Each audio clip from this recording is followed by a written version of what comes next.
kita akan mulai kegiatan kita di pagi hari ini, ngopi pagi, ya, ngobrol pagi perkara iman dan ilmu. Bismillahirrahmanirrahim. Assalamualaikum warahmatullahi wabarakatuh. Alhamdulillah, alhamdulillahirabbil alamin. Allahumma shalli ala sayyidina Muhammad wa ala ali sayyidina Muhammad. Rabbitu billahi rabba wa bil islami dina wa bi Muhammadan nabiyya wa rasulah. Rabbi zidni ilma warzuqni wa ma ba'd.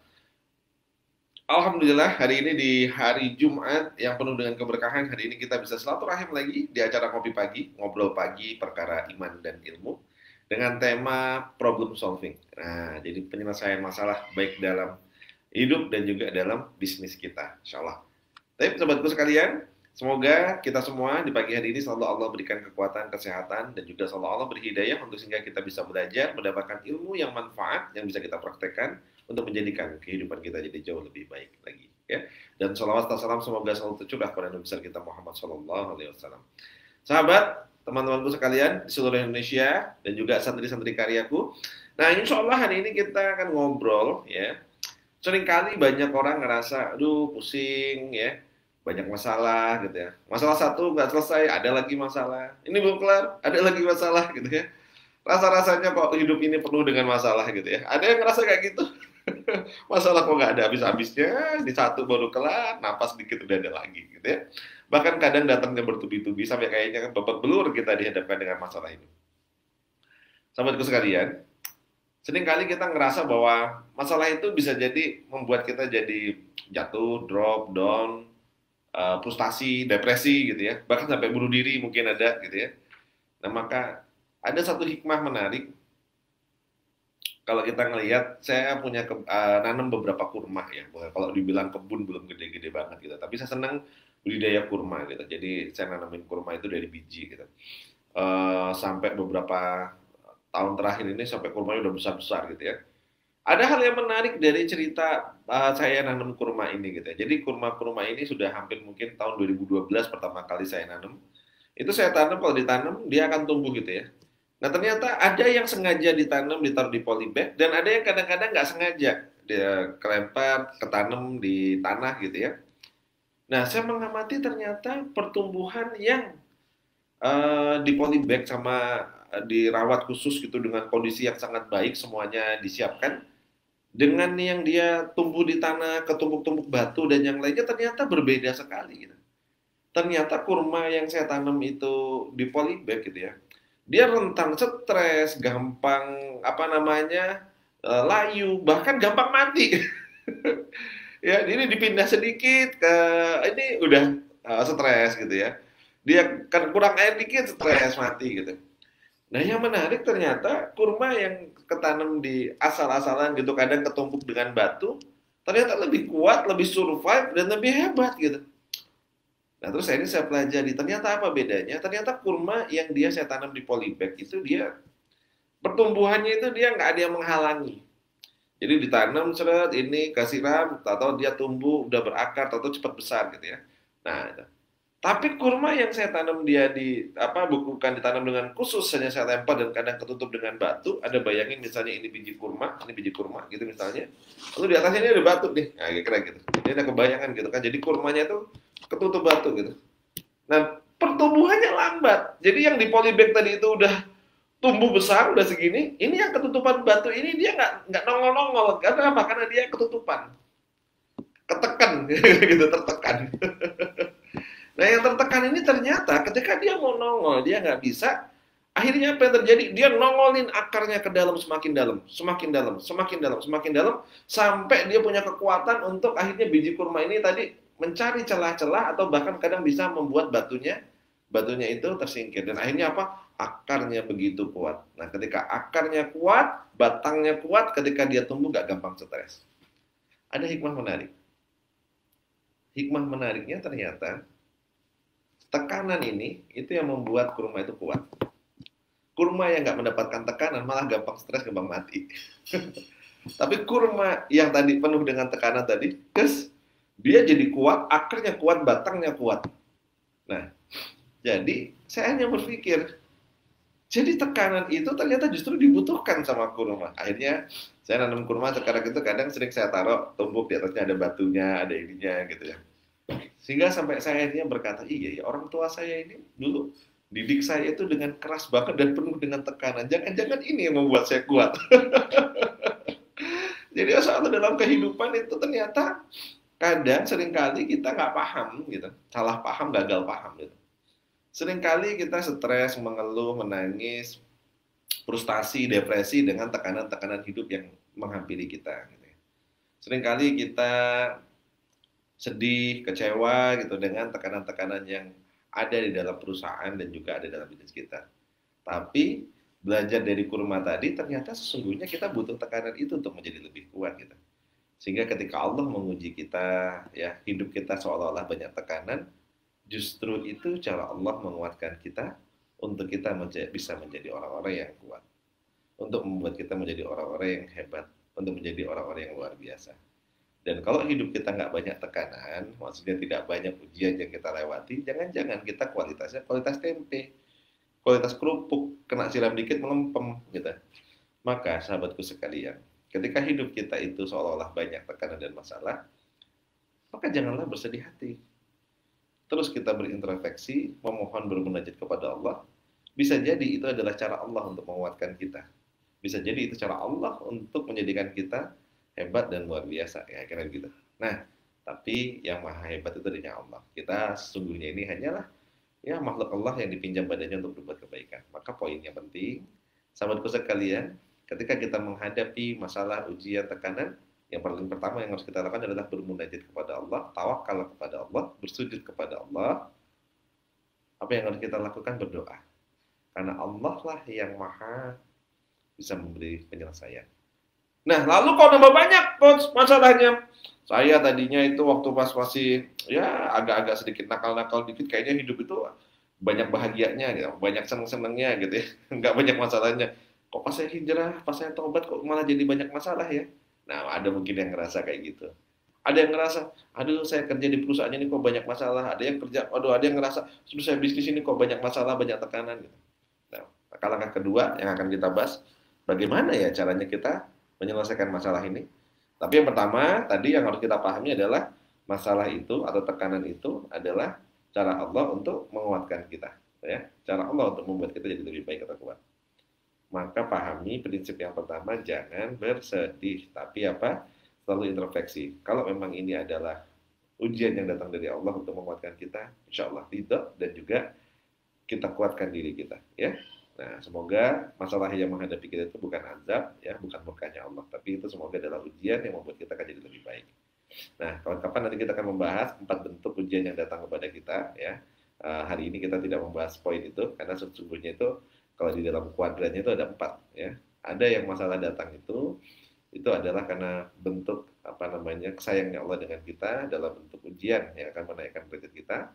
Ada masalah itu yang datang kepada kita dalam bentuk azab ya karena kita mungkin banyak dosa dan banyak keburukan. Ada masalah itu yang datang kepada kita itu ya adalah dalam bentuk kelapangan dan juga kenikmatan yang juga itu adalah ujian gitu ya.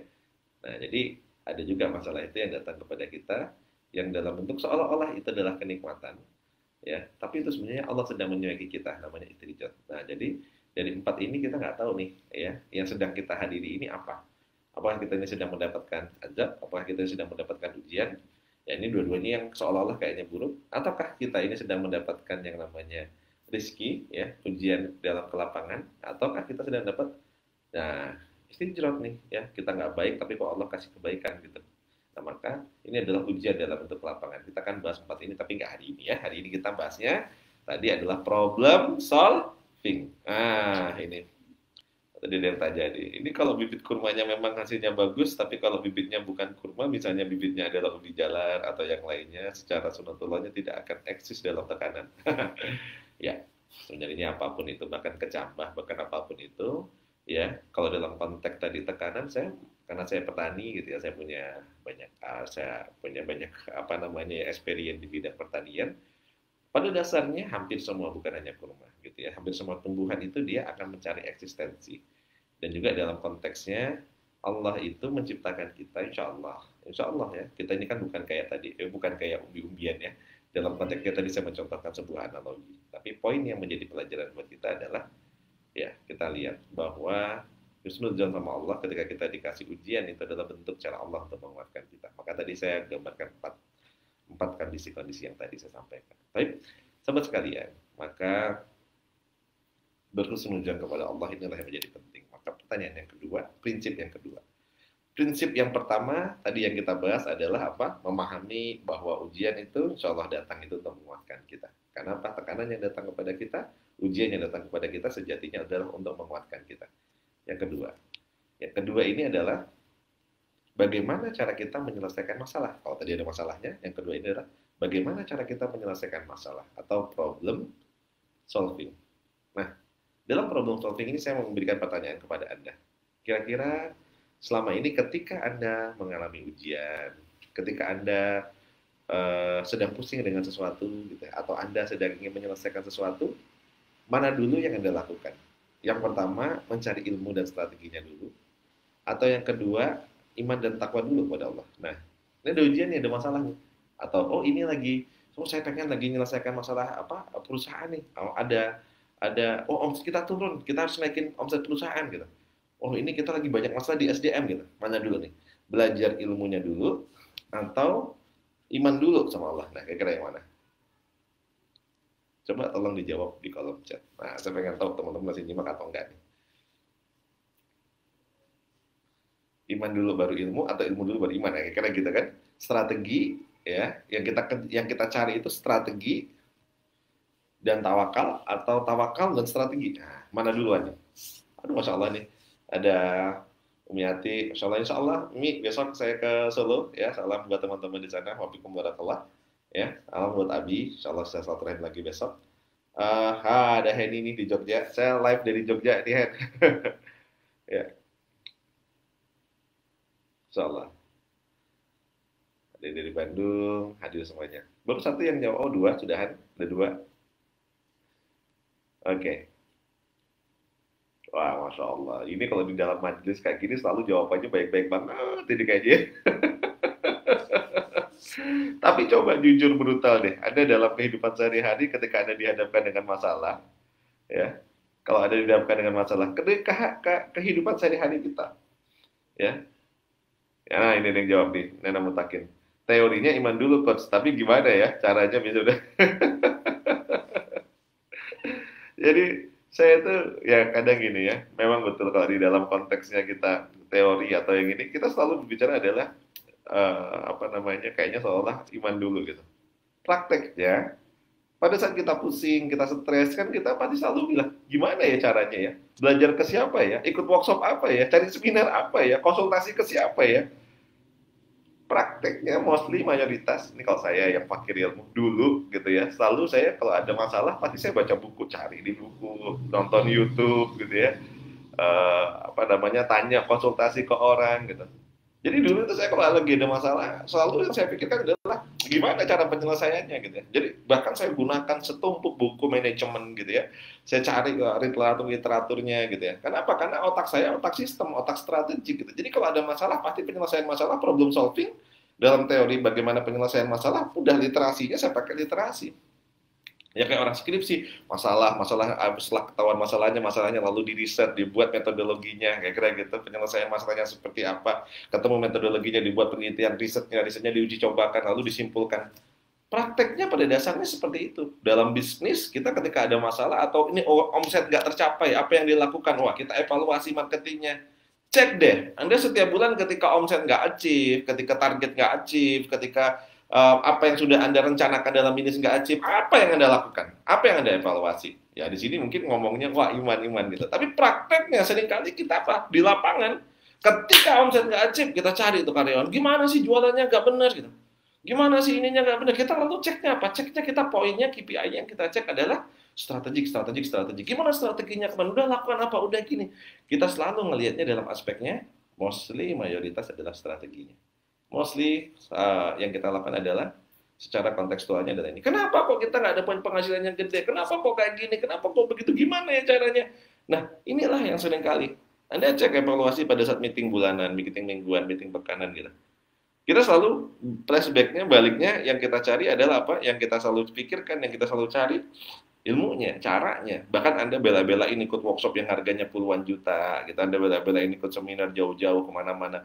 Kenapa? Karena menganggap penyelesaian masalah atau problem solving itu pertama kali itu adalah ilmu atau strategi. Dan sering kali ya, walaupun di sini ngomongnya iman, prakteknya di lapangan kemungkinan besar apa? Kenapa? Karena saya sudah kenyang jadi tempat konsultasi. Anda tahu artinya konsultan? Nah, saya ini kan konsultan, konsultan manajemen, konsultan bisnis, konsultan kehidupan itu. Aduh, konsultan itu artinya koncone wong kesulitan. Koncone wong kesulitan. Jadi udah kenyang gitu. Ya orang-orang ketika apa namanya bermasalah konsultasi ke saya, coach ini gimana, bisnis saya seperti ini, coach gimana omset saya gini, coach gimana saya rugi, coach gimana ini gini. Terus lalu saya ketika saya jawab dengan iman, yakin dengan Allah, iya coach saya sudah iman, tapi gimana ilmunya? Nah, artinya dia sebenarnya belum benar-benar iman. Yang dicari selalu cara. Nah, ini yang menjadi masalah. Nah, maka yuk sahabatku sekalian, kita tadabburi nih. Ada satu ayat yang kita pengen tadabburi hari ini. Anda buka Quran surat Al-Ankabut ya, surat ke-29 ayat 69. Ini menarik nih ya. Kita tadabburi ayat ini.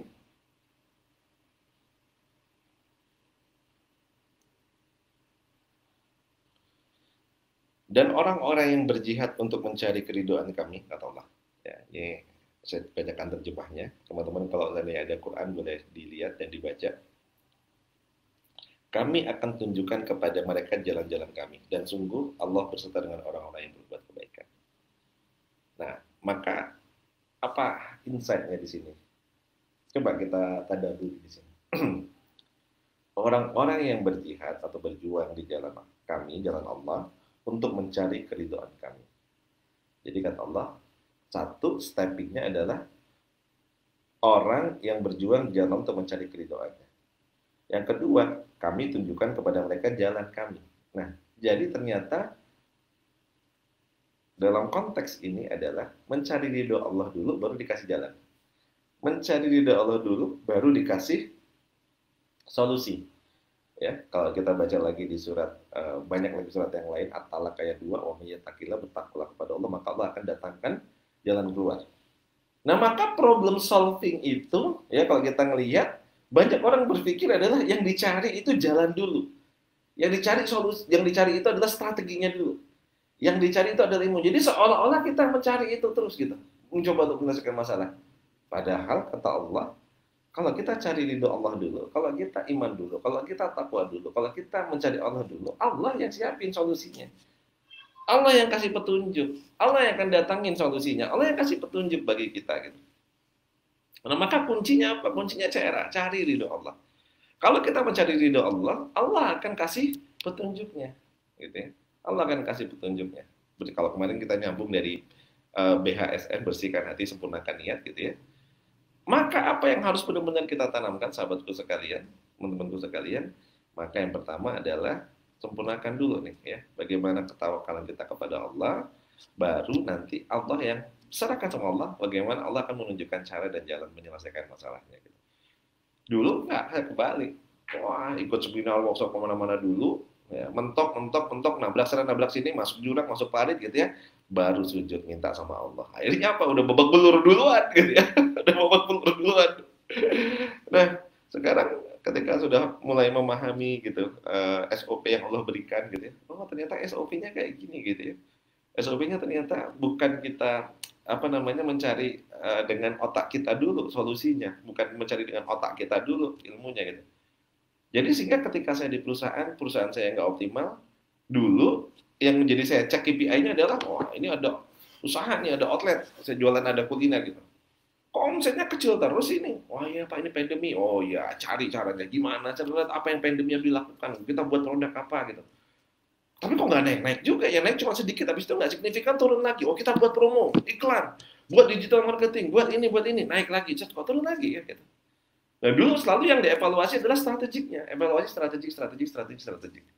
Jadi cara untuk kita tahu cara Anda untuk menentukan masalah itu adalah cara dari mana? Dari cara kita mengevaluasi. Nah ini penting poinnya. Jadi yang teman-teman yang tadi di sini nulis dengan kata-kata iman dulu, coba deh Kita lihat cara Anda mengevaluasi dari masalah tersebut. Kalau cara Anda mengevaluasinya adalah yang pertama itu langsung ngeceknya tadi itu, apa yang sudah dilakukan, ya, udah iklan apa belum, udah ini belum, kontennya kayak mana, orangnya gimana, siapa yang mengerjakan dan seterusnya, maka bullshit itu pasti yang ngomongnya aja lip syncnya iman dulu baru strategi, tapi prakteknya yang dievaluasi strateginya dulu. Jadi yang membedakannya di sana. Apa yang membedakan? Yang membedakan adalah cara. Nah, kalau seandainya ya kita yakin bahwa yang kita lihat itu adalah iman, ketaatan, ketakwaannya dulu, ya KPI-nya di situ, maka cara mengevaluasinya kita ngelihat. Ini tim kita kira-kira gimana nih sholatnya, gimana duhanya, gimana tilawahnya, gimana tahajudnya. Checklistnya yang dilihat adalah checklist KPI-nya harusnya dilihat checklist keimanan dan ketakwaan, gitu ya. Masya Allah gitu, saya udah buktikan sendiri gitu dan itu keren banget, Masya Allah luar biasa.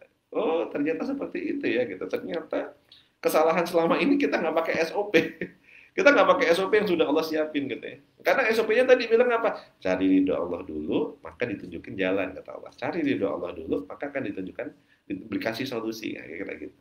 Nah maka apa yang harus kita lakukan sahabatku sekalian udah deh, ya. Apa yang harus kita lakukan? Ya, yang pertama kalau kita misalnya ada bisnis ada masalah kita cek dulu. Cek apa? Ketaatannya, cek keimanan dan ketakwaan kita. Oh, jangan-jangan nih problemnya kita ini apa namanya masih banyak nih problem-problem ya. Sepertiga malam kita nggak bangun gitu. Kenapa sepertiga malam itu penting banget? Ya karena Allah turun dari arsnya ke muka bumi, dengerin doa-doa gitu. Kalau karyawan kita nggak pernah ngedoain, ya Allah, jadikanlah perusahaan ini perusahaan yang sukses, yang berkah, yang manfaat karena dari perusahaan ini, ya Allah, wasilah datangnya gaji-gaji kami. Kalau karyawannya aja nggak pernah mendoain perusahaan, ya gimana perusahaannya kita mau makmur kira-kira kayak gitu. Malah yang ada karyawannya, ya Allah, aku sebel sebenarnya sama perusahaan ini, sebel sama atasanku, sebel sama ownernya, sebel sama ini. Wah, udah tuh hancur tuh kayak gitu kan. Nah, maka apa? Ayo berjamaah bareng-bareng gitu. Maka apa yang harus kita lakukan? Gimana kita membangun ya iman dan ketakwaan ini menjadi fondasi awal sebelum bicara strategi gitu. Insya Allah praktekin deh, benerin dulu ketaatannya, benerin dulu iman dan takwanya. Nah coba nanti ya, antum sharing deh nanti ya ke apa namanya timeline Anda atau boleh chat apa yang antum rasakan dalam 40 hari ke depan. Ketika KPI yang diukur, yang diberesin itu belum strateginya dulu. Bukan berarti nggak boleh, bukan. Tetap kan tadi kan mana yang lebih dulu gitu kan. Yang dibenerin maksud saya adalah iman, takwa dan ketaatan dulu. IT iman takwa taat ya ITT nah gitu iman ya takwa taat. Nah kalau tiga ini sudah dibenerin gitu ya karyawan kita bangun sepertiga malam kita ajakin tahajud kita ajak bermunajat sama Allah hajat-hajat pribadi dan hajat-hajat pribadi ini sebagian juga wasilahnya adalah perusahaan maka doain perusahaan subuhan kita minta subuhan gitu ya waktu-waktu terbaik gitu ya habis itu ya ajakin bareng-bareng apa namanya tim kita karyawan kita santri kita untuk ya dengerin kajian-kajian positif gini di pagi hari kerjain gitu udah terus nanti sebelum masuk ajakin duha ajakin tilawah dulu gitu ya habis itu silahkan kerja jam sholat berhenti sholat berjamaah terus 40 hari coba Anda lakukan gitu maka insya Allah luar biasa Allah akan datangkan pertolongan-pertolongan dan begitu Allah datangkan banyak keajaiban-keajaiban insya Allah ya. Nah ini mungkin teman-teman semua sedikit ya yang bisa saya sampaikan di hari ini. Problem solving gimana? Dua. Pahami dulu prinsipnya bahwa masalah itu, tekanan itu adalah ujian untuk menaikkan derajat kita. Ya, pahami dulu masalah atau ujian itu adalah untuk menguatkan kita. Yang kedua yang kita pahami apa? Nah, nomor dua itu adalah iman dulu baru ilmu. Ya. Jadi ITT, iman, takwa dan taat, ya. Baru kita pikirkan ilmu dan strateginya. Nah, maka biasanya cirinya orang yang benar-benar dia mengutamakan iman takwa taat itu terlihat dari cara mengevaluasi. Kalau yang dievaluasinya itu hanya muter-muter di strategi, hanya bermuter-muter di apa namanya ilmu, knowledge, pemahaman dan lain-lain, maka sesungguhnya hanya di mulut saja bicara tentang Allah dulu baru strategi, tapi prakteknya strategi lebih diutamakan daripada Allah. Nah, maka coba Anda evaluasi. Kira-kira kalau hari ini masih banyak masalah dalam rumah tangga Anda, banyak masalah dalam diri Anda, banyak masalah dalam bisnis Anda, dicek. Kira-kira iman, takwa, taat ini sudah beres belum? Ya. Iman, takwa, taat ini sudah beres atau belum? Apakah kira-kira sudah sepertiga malam kita, keluarga kita, misalnya, dan kawan-kawan kita sudah baik ke sana, sudah bermunajat kepada Allah, sudah memohon dengan satu frekuensi kepada Allah. Subuh-subuh kita seperti apa, ya. Hari-hari kita, 5 waktunya seperti apa. Nah, insya Allah itu menjadi KPI, ya, walaupun bukan KPI dunia, tapi itu adalah KPI pada yang maha memberi rezeki, yang KPI, SOP yang sudah dibuatkan untuk diri kita. Dan insya Allah kalau seandainya kita lakukan dengan sebaik mungkin, akan banyak perubahan dalam kehidupan kita. Ya, Wallahu a'lam bishawab. Teman-teman, kalau ada yang mau ditanyain boleh silakan sok tanya, ya.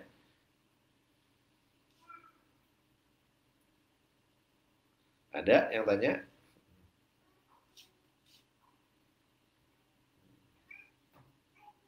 Ini ada Mbak Melia Nurindasari, jujur banget nih. Dari kemarin ilmu dulu coach, imannya malah belakangan, tapi mulai sekarang belajar iman dulu. Alhamdulillah. Ini ada teorinya sih iman dulu coach, tapi gimana caranya biar kita bisa konsisten selalu buat selalu mengutamakan Allah. Nah, jadi gimana caranya agar kita bisa konsisten buat selalu mengutamakan Allah? Maka salah satu caranya adalah benar-benar yakin, bukan hanya sekedar percaya. Karena percaya dan yakin itu berbeda, ya. Dan konsisten itu adalah butuh ekosistem. Jadi kalau kita mau konsisten olahraga, kita mau konsisten diet, kita mau konsisten belajar, kita mau konsisten produktif, itu butuh ekosistem. Ekosistem itu adalah apa? Ya support system kita, itu lingkungan. Karena seringkali orang susah untuk konsisten ketika satu tidak ada komitmen. Konsisten itu bermula dari komitmen, ya. Dan yang kedua, karena tidak ada support system yang mendukung. Ini yang menjadi masalah gitu. Nah, maka apa? Kenapa kami bangun komunitas, ada SBC, kenapa kita bangun kawasan kebun berkah? Karena tujuannya adalah nanti membangun satu ekosistem. Yang dalam ekosistem itu saling mengingatkan. Kajian pagi seperti ini pun, ya ibaratnya setiap Senin, Rabu, Jumat, Senin, Rabu, Jumat, bagian dari ekosistem. Ya buat Anda juga mungkin susah untuk istiqomah bisa mengikutinya. Saya juga sama. Kalau misalnya mau bilang susah, susah juga untuk konsisten gitu ya. Karena apa? Jadwalnya ada di mana-mana. Kadang kemarin masih di Surabaya, sekarang hari ini sudah ada di Jogja, besok omnya ada di Solo, besoknya lagi mungkin Pekalongan, besoknya lagi Cibinong, dan seterusnya gitu. Pasti tidak mudah gitu. Tapi ketika ada komitmen, di mana ada niat, maka di sana ada jalan. Tapi kalau tidak ada niat, maka banyak alasan. Oke, insya Allah komitmen. Kalau sudah komitmen, maka cari lingkungan yang mendukung, ya, sehingga itu akan menjadi satu ekosistem yang baik. Nah, siapa saja lingkungan yang mendukung itu, maka ajak saudara kita, abang kakak kita, ya, pasangan kita, ikutin taklim-taklim seperti ini, kajian-kajian seperti ini, maka insya Allah akan menjadi sesuatu yang lebih baik lagi. Insya Allah seperti itu. Ada lagi mungkin yang bertanya? Kalau tidak ada yang bertanya, waktu kita sudah 30 menit, semoga menjadi manfaat ya pagi hari ini. Alhamdulillah.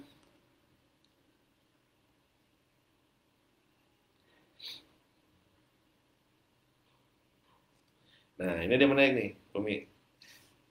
Kalau KPI ibadah bagus, tapi masih belum bagus di omset, gimana tuh, Coach? Nah, ini yang menarik nih ya. Saya, apa ya namanya, hampir bertahun-tahun itu mendampingi banyak perusahaan yang sehingga saya bisa ngelihat itu. Jadi KPI ya, Key Performa Indicator, KPI itu bahasa Indonesianya ya. Nah, itu ibadahnya sudah oke, tapi masih belum oke. Oh, kalau seandainya kita benar-benar yakin sama Allah gitu ya, bermunajat sama Allah, itu saja insya Allah itu sudah lebih dari cukup gitu. Ya, itu aja. Karena bahkan Allah tuh kasih coba, takillah. Jadi kalau kita bertakwa sama Allah, Allah kasih solusi dan datangkan rezeki dari jalan yang tidak disangka-sangka. Itu kalau benar-benar kita lakukan itu sudah insya Allah itu sudah powerful banget gitu. Tapi kalau seandainya belum, bagaimana gitu ya? Maka sunatullahnya ilmunya harus dikerjakan. Sunatullahnya tetap harus ikut workshop. Maka pertanyaan tadi itu adalah apa? Mana dulu nih, iman dulu atau ilmu dulu? Tetap iman dulu.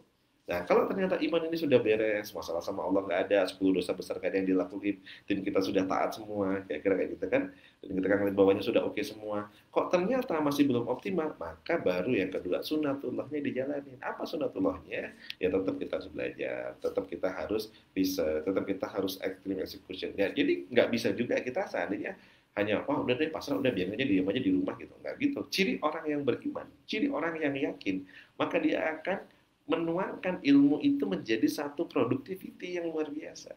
Itu ciri orang yang yakin. Bagaimana dia bisa merubah dari niat yang begitu luar biasa menjadi satu keyakinan. Bagaimana dia merubah satu keyakinan itu menjadi sebuah tindakan. Bagaimana dia merubah tindakan itu menjadi sebuah hasil. Bagaimana hasil itu menjadikan sebuah kompetensi karena bisa diulang-ulang.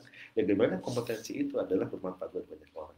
Nah, maka ciri orang yang beriman, ciri orang yang yakin itu akan kelihatan pada tindakannya. Ya, jadi kalau kita cuma bilang, wah ini KPI-nya ibadahnya taatnya apa segala sudah oke, tapi tindakannya nggak kelihatan, berarti belum benar-benar meyakini. Kira-kira begitu. Belum benar-benar meyakini. Ya. Nah, contoh misalnya sederhananya gini. Banyak yang sering tanya sama saya juga kadang tuh kalau ditanya gini tuh nggak tahu jawabannya ya. Coach, apa sih resepnya, rahasianya kok semangat banget, keliling-keliling, ini kayaknya saya kemarin lihat masih ada di Malang, tahu-tahu sudah ada di Surabaya, terus ada di Jogja, besok ada di Solo, besok lagi mungkin ada di Pekalongan, dari Pekalongan ke Cibinong, Cibinong nanti ke Makassar, Makassar ke Lampung, Lampung nanti ke dari Lampung itu nanti saya ke mana lagi tuh. Jadi jadi Pontianak, Pontianak ke Lampung, Lampung Makassar, Makassar Samarinda. Apa nggak ada capeknya gitu. Banyak mungkin yang ngerasa gitu. Dan tipsnya apa sih coach itu? Saya juga sebenarnya nggak tahu kalau ditanya gitu, bener-bener tuh baru mulai berpikir tuh setelah banyak yang nanyain apa rahasianya. Jadi saya kadang-kadang, ya Allah apa ya rahasianya gitu. Karena saya jujur saya nggak ngerti gitu, ya hanya benar-benar berserah sama Allah saja gitu. Nah tapi akhirnya kadang akhirnya saya jadi berpikir juga gitu, apa ya sebenarnya gitu. Nah maka ternyata salah satu tips ya yang bisa saya sharingkan ke teman-teman, ya ini tadi karena menjawab pertanyaan tadi, karena ketika saya menyadari Allah kasih kesempatan saya berkali-kali, ya terutama ya semakin kesini itu semakin gaspol. Kenapa? Karena saya semakin ngerasa saya harus manfaatin yang namanya aji mumpung. Gitu. Saya ingat banget dulu di sini ada adik saya tadi saya lihat ada Tika ikut nyimak juga gitu ya. Pada saat saya masih SD dulu, saya sama Allah udah dikasih second chance, kesempatan kedua. Ya, saya tinggal di satu kampung yang di sana terjadi gempa bumi dan begitu banyak orang meninggal gitu. Saya tinggal di satu rumah, bukan rumah kami, tapi saya lagi itu tuh bulan Ramadan, saya tinggal di tempat nenek angkat saya dan saya tinggal di tengah-tengah gini, rumah itu roboh dan robohnya itu kebuka. Gitu. Seandainya satu tembok aja jatuh gini, maka sudah selesai saya, kira-kira gitu. Dan ternyata saya masih bisa hidup. Itu saya ngerasa itu adalah second chance, kesempatan kedua. Dan alhamdulillah dari kesempatan kedua itu, saya perbaiki banyak kehidupan. Ya walaupun akhirnya nakal, sempat macam-macam juga lah kira-kira gitu. Lalu saya pernah kecelakaan. Gitu. Allah kasih lagi kesempatan gitu. Kesempatan berapa? Kesempatan ketiga. Gitu. Dan Januari kemarin saya kena COVID tersengal-sengal apa sudah susah gitu. Sampai akhirnya saya menyadari iya ya. Allah tuh udah kasih banyak kesempatan gitu ya. Yang begitu luar biasa. Dan saya ngerasa kalau Allah mau ambil usia saya, umur saya gitu. Bekal saya ini apakah sudah cukup gitu? Apakah bekal saya ini sudah ada gitu? Nah, karena saya sangat meyakini sekali akhirat gitu ya. Saya sangat meyakini bahwa pasti akan mati dan juga ada akhirat gitu tempat kita kembali. Akhirnya saya ngerasa gitu. Keyakinan saya yang begitu besar tadi dengan adanya akhirat, nah membuat saya akhirnya ngerasa wah saya harus gunakan nih aji mumpung semaksimal mungkin untuk ngumpulin bekal.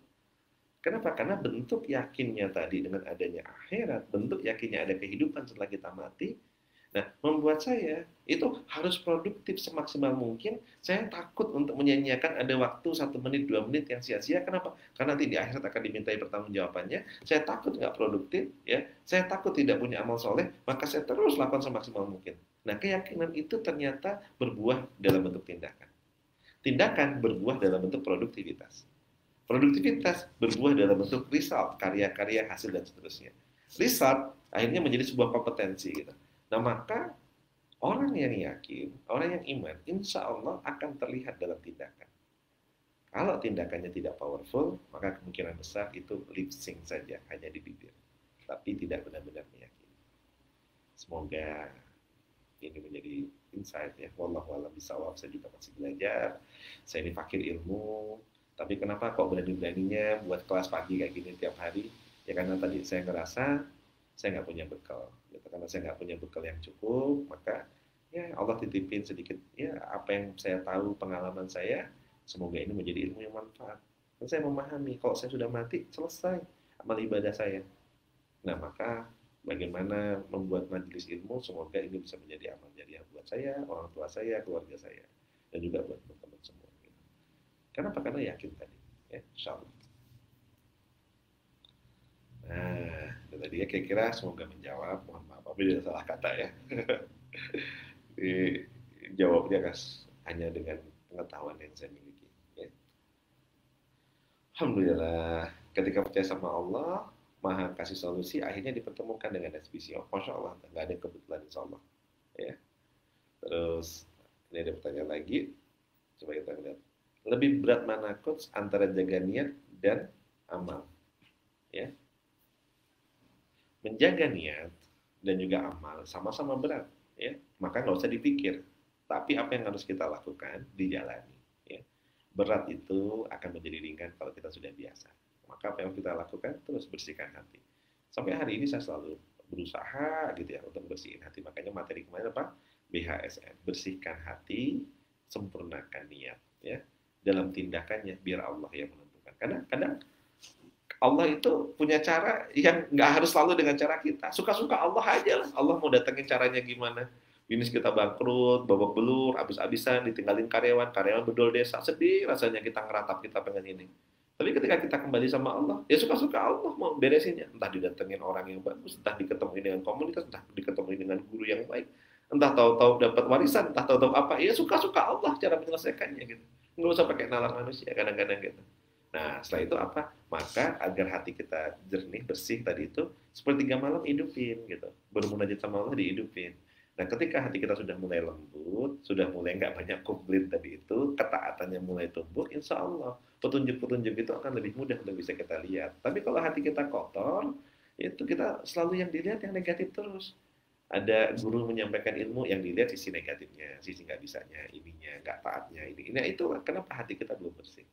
Tapi ketika hati kita udah bersih, maka alhamdulillah biasanya kita akan mendapatkan hal-hal yang insya Allah iya nih, oke nih, wow nih, aha nih, yang langsung bisa dipraktekkan menjadi ilmu yang manfaat gitu. Nah itulah kenapa pentingnya membersihkan hati, sempurnakan niat, kira-kira gitu. Salah, ada lagi apa? Coach ketika mana tadi ya? Coach, ketika hubungan kita dengan Allah sudah bagus, mungkin tidak ya Coach bisa memaksimalkan dalam mencari ilmu di usia yang sudah hampir 40-an. Masya Allah. Kalau saya pribadi, itu jujur sampai hari ini tuh, kenapa saya mati-matian untuk uh, apa ya namanya istilahnya mengoptimalkan sisa usia waktu tenaga saya yang saya rasa ini ya nggak tahu sampai kapan dan ini hanya pinjaman dari Allah itu karena saya jujur masih ngerasa saya hubungan saya dengan Allah itu masih belum bagus karena saya ngerasa saya masih banyak dosa teman-teman saya masih ngerasa nah, hubungan saya sama Allah mungkin kalau di screening 10 dosa besar itu mungkin masih banyak kadang-kadang hal-hal yang mungkin bisa jadi niat bisa jadi dengan tindakan-tindakan saya itu masih saya ngerasa masih jauh dari baik saya masih ngerasa sampai hari ini bahwa saya ini masih belum baik jadi salah satu yang pengen saya sampaikan ke teman-teman lebih baik kita ngerasa kita belum baik gitu. Agar kita terus untuk ikhtiar menjadi baik gitu. Karena kadang ketika kita ngerasa bahwa hubungan kita dengan Allah sudah baik, kita ngerasa ibadah kita udah baik, amal kita udah baik, justru disitulah setan masuk menggelincirkan kita. Maka lebih baik kita ngerasa bahwa kita ini belum baik dan berusaha untuk jadi baik. Dan insya Allah usia berapapun itu, mau kita usia masih menjelang 40 tahun, mau kita usia menjelang 50 tahun, suka-suka Allah. Allah mau ngasih hidayah kepada siapapun. Gitu. Suka-suka Allah. Ya. Saya ketemu dengan banyak orang yang mendapat hidayah justru malah di akhir hayatnya di usia 70 tahunan, di usia 60 tahunan. Maka jangan pernah mengecilkan Allah. Nggak ada yang nggak mungkin buat Allah. Dan bersyukurlah ketika hidayah itu datang di saat kita masih muda. Masih baru hampir 40 tahun itu masih muda banget. Gitu. Maka sangat bersyukur. Ya. Apalagi ilmunya tadi ilmu bisnis. Ya Allah itu kalau pilih banyak orang yang bahkan usianya sudah mungkin menjelang akhir hayat dikasih sama Allah ya hidayah bisa bangun bisnis besar di waktu yang sudah tua gitu banyak banget. Jangankan yang muslim, non muslim aja sama Allah tuh kalau Sanders usia berapa dia sudah baru mulai bisnisnya ya. Jadi jangan mengecilkan di usia berapapun kalau Allah mau suka-suka Allah lah kira-kira gitu maka apa ya kita kembalikan sama Allah ya. Setelah itu teman-teman semua, semoga menjadi pengingat buat saya sendiri. Sesungguhnya ya ini pesan-pesan ini semuanya adalah pesan untuk saya pribadi, untuk keluarga, ya, agar terus menata niat, ya, bersihkan hati, luruskan niat, sempurnakan niat. Sahabatku sekalian, semoga di hari Jumat yang penuh dengan keberkahan ini, Allah tuntun kita, Allah bimbing kita untuk kita terus menjadi lebih baik. Semoga Allah beri hidayah kepada kita untuk kita menjadi hamba-hambanya yang terus bisa membenahi diri, menata niat, mengistiqomahkan dalam kebaikan. Semoga di hari Jumat yang berkah ini Allah berikan kita kesehatan, kekuatan, sehingga kita bisa beramal soleh dan juga beribadah. Semoga di hari Jumat yang berkah ini Allah titipkan kepada kita rezeki yang berkah dan berlimpah. Gak apa-apa banyak, yang penting berkah. Semoga Allah jadikan keluarga kita keluarga yang sakinah mawaddah warahmah, anak keturunan kita anak yang soleh dan soleha, dan semoga Allah jadikan usaha kita adalah wasilah untuk mendekat kepada Allah dan jalan menuju surga. Dan semoga keluarga besar kita, orang tua kita, kakek nenek kita mengalir kepadanya amal jariah dan amal soleh, dan kita menjadi anak-anak yang soleh dan soleha mendoakan mereka terus. Semoga dosa-dosa mereka diampuni, dosa-dosa kita diampuni, dosa kita semua diampuni. Semoga kita bisa menyelesaikan ujian-ujian kita di dunia ini dengan ketaatan, menyelesaikan hidup kita, dan di akhir hayat kita husnul khatimah. Semoga sampai dengan akhirat kelak kita saling memperjuangkan untuk bisa menampakkan kaki bersama-sama di surga Allah Subhanahu wa taala. Allah izinkan kita bertetangga di surga nanti, bertemu dengan Allah, bertemu dengan Rasulullah. Dan semoga kita semua selalu diberikan keberkahan dan keistiqomahan. Saya mohon maaf, sahabatku sekalian, tidak ada maksud untuk menggurui. Semoga apa yang kita pelajari hari ini menjadi penyemangat kita di pagi hari. Selamat berikhtiar, selamat berbuat kebaikan, selamat berbuat amal saleh. Ya. Karena mohon maaf, ya kita tutup dengan doa kepada Tuhan. Subhanakallahumma wa bihamdika, asyhadu an la ilaha illa anta, astaghfiruka wa atubu ilaik. Billahi taufiq wal hidayah. Wassalamualaikum warahmatullahi wabarakatuh.